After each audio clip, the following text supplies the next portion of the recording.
on, shoot. I'm out here proving you wrong, and you got nothing. Hi, Warfumble here. I just wanted to talk to you guys a little bit about what the P320 is. It's a striker-fired polymer pistol designed by Sig Sauer to compete with Glock, Springfield, and Smith & Wesson, some of the top names in the market. And it's a fairly saturated market, especially today, because there's a lot more brands out there other than the top three that I just named off, competing for contracts and buyers. So why do I think that the SIG P320 is a viable option or competitive with all the other options there are out there? Well, the pistol I'm using today is no magazine, nothing in the chamber, it's clear.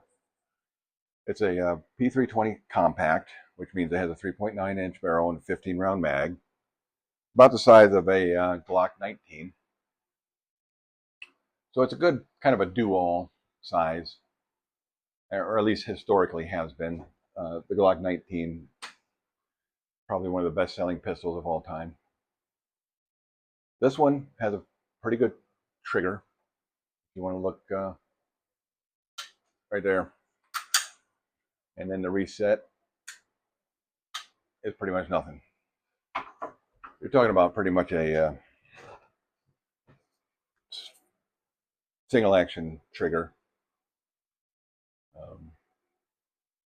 Probably, I would say a little better than the Glock, probably, but not. I mean, when you get to shooting the thing, you really don't notice it much. So they're comparable.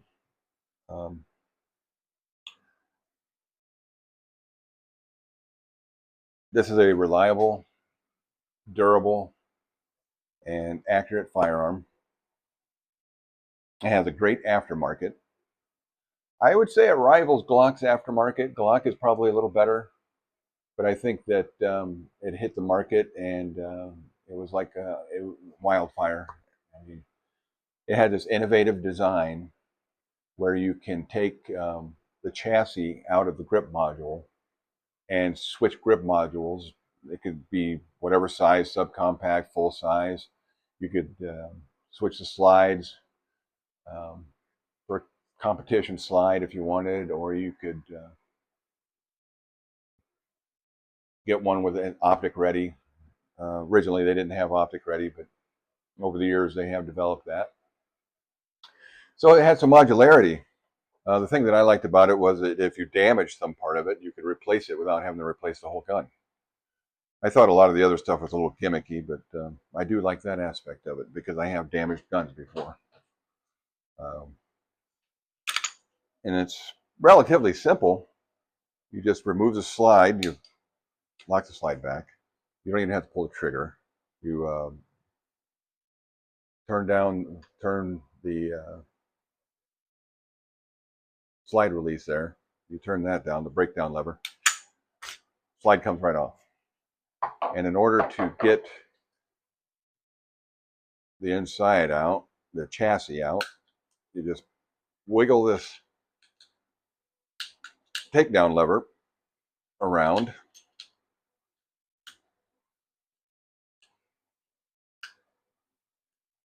Until it finally cooperates with you and comes out. Pull up, push forward, and it's out. And you have the chassis. This is what's considered by the ATF the actual firearm. And you could put this into different grip modules. See how it's hollow there? I could change this for either a bigger one or a smaller one, different colors. Third market, there's a third market or aftermarket designers that make different grip modules that have different ergonomics. Wilson Combat, AXG. I mean, there's Magpul. And then you can just slip it right back in.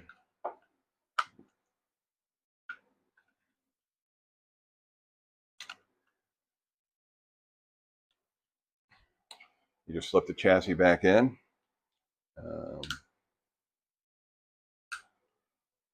Rotate this takedown lever around until it gets in there and over to the other side.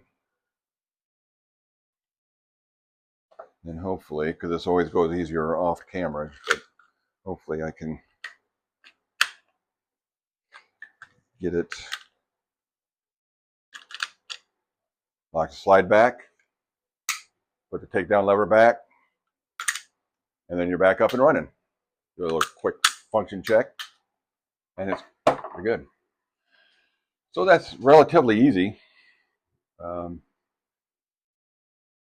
Some of the other guns that have chassis systems are a little more difficult to do. You have to remove pins, whereas in this one, you just take out the takedown lever. So that's why I think it's fairly competitive with today's market. You don't see that in the Smith & Wessons, Glocks, Springfield, whatever gun out there that, the HK, whatever guns are competing with this market. So what do I think it's good for? Well, they have models that are competition style, expensive. They have special grips infused with titanium. They have cuts on the slides, and you can put whatever optic you want on there. And they have duty models that you could carry for a duty gun. This is more of you could probably use this for a duty gun. This is more of a concealed carry. It's a compact concealed carry gun. That's what I would probably think for. But if I wanted to use it for a duty gun, then I could just replace this grip shell with a carry size, which is a compact size slide with a full size grip, and I could run flush fit 17 round mags. So, and this particular model has an optic cut, which I probably at some point will put an optic on it because I like optics. And then I'd have a pretty good duty gun.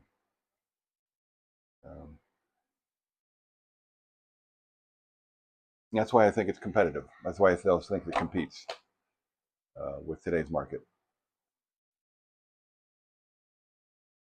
I'm carrying it right now in something I found online called a crucible concealment holster.